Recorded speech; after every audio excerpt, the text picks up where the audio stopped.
Hello everyone, আমি মুম্বাই থেকে শর্মিষ্ঠা আবার ডেলি ব্লগ নিয়ে এসে হাজির হয়ে গেছি। আজকের ব্লগটা আমি একটু অন্যভাবে শুরু করছি। আজকে আমি রান্না দিয়ে ব্লগটা শুরু করলাম। এটা আমি সকালের ব্রেকফাস্ট বানাচ্ছি। ব্রেকফাস্টে আমার ছেলে আজকে বলেছিল ম্যাগি খাবে, তাই আমি একটু আজ যে বৃহস্পতিবার একটু ভেজ ম্যাগি বানিয়ে দিলাম। তো তারপরে একার সংসারে হাজবেন্ডের কোনো টাইম থাকে না বাড়িতে কোনো কাজবাজ করা বা বাজার হাট করা, এগুলো সবই আমাকেই সামলাতে হয়। তো সামলে নিই, অসুবিধা হয় একটু ছোট ছেলে নিয়ে। ওর ভ্যাকেশন চলছে, তাই ও আর আমি চলে গেছিলাম আমাদের এখানেই নিয়ারেস্ট কোঅপারেটিভ সোসাইটিতে বাজার করতে। তো গ্রসারি আমার সব শেষ হয়ে গেছিলো। তো ও আমাকে সব তুলে তুলে দেয় গ্রসারিতে গেলে, বলে মাম্মি এটা নাও ওটা নাও। বেশ ভালোই লাগে ছোট্ট বাবার সাথে বাজার করতে। কচি কচি হাত দুটো দিয়ে যখন জিনিসগুলো আমাকে এনে দেয়, খুব একটা খারাপ লাগে না, খুব ভালো লাগে। তো তারপরে যথারীতি ও বলছে মাম্মি আমি অরেঞ্জ সস জ্যাম খাবো, যথারীতি ওটা তুলে দিল। তারপরে এটা নাও ওটা নাও করে আমার জন্য ইভেন ফেস ওয়াশও নিয়ে হাজির হয় আমার ছেলে। কোথা থেকে খুঁজে লেডিস সেকশানে গিয়েও ক্রিম ফেস ওয়াশ সব তুলে আনে। খুবই দুষ্টু। ওই যে ওর কমপ্ল্যানটা ও নিজেই নিয়ে নিচ্ছে, এটা এখন ও খেতে একটু বেশি পছন্দ করছে ইদানিং। তো তার ফাঁকে ওই যে বললাম না, আমার ফেস ওয়াশটাও খুঁজে খুঁজে আনে। বাজার করে আমরা চলে এসেছি, বাড়িতে এসে আমি এখন 2 ব্যাগ মাল ঢেলেছি।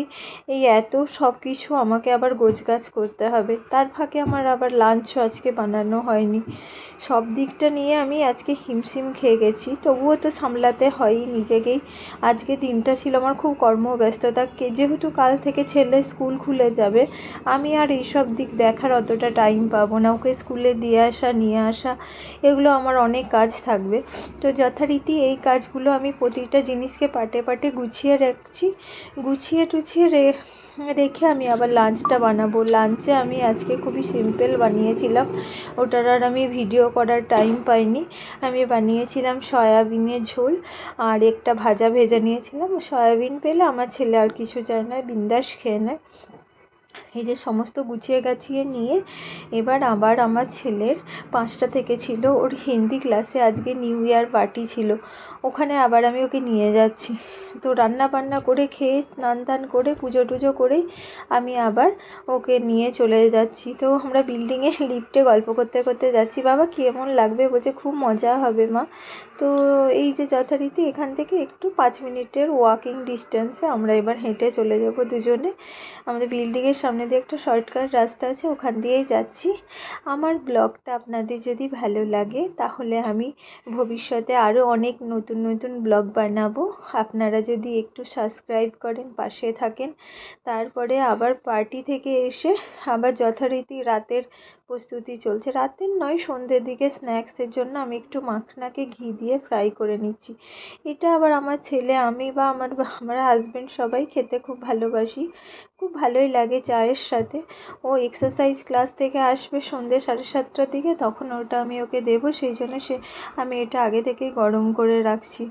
এসে বড্ড খিদে পেয়ে যাবে আমার ছেলের। তো সব কাজই গুছিয়ে গুছিয়ে করতে হয়। কেউ তো চাইলেও তো কেউ করে রাখবে না কিছু, নিজেকেই করতে হবে। মাঝে মাঝে খুব কষ্ট হয়, এত দূরে থাকি বাড়ি থেকে, কিন্তু সেই কথা ভেবে চললে কি আর হবে?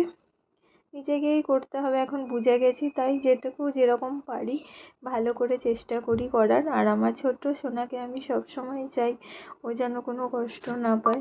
তো সেই দিকটাও আমি খেয়াল রাখি, ও ছোটো ছোটো খুশিগুলোকে আমি গুরুত্ব দিই। এই কথায় কথায় আমার মাখনাটাও ফ্রাই হয়ে গেল। তো আমি একটুখানি খেয়ে নিলাম। খেয়ে এবার আমার ছেলেকে আমি আবার যাব এক্সারসাইজ ক্লাস থেকে আনতে। আমার চুলটাও আজকে শুকায়নি, সারাদিন অনেকটা দেরিতে স্নান করেছিলাম, তারপর আবার বাঁধা ছিল। তো আমাদের মুম্বাইতে না শীতটা তেমন পড়ে না, এখন বীভৎস গরমই আছে, ফ্যানও চালাতে হয়, সোয়েটার চাদর কিচ্ছু ইউজ করতে হয় না।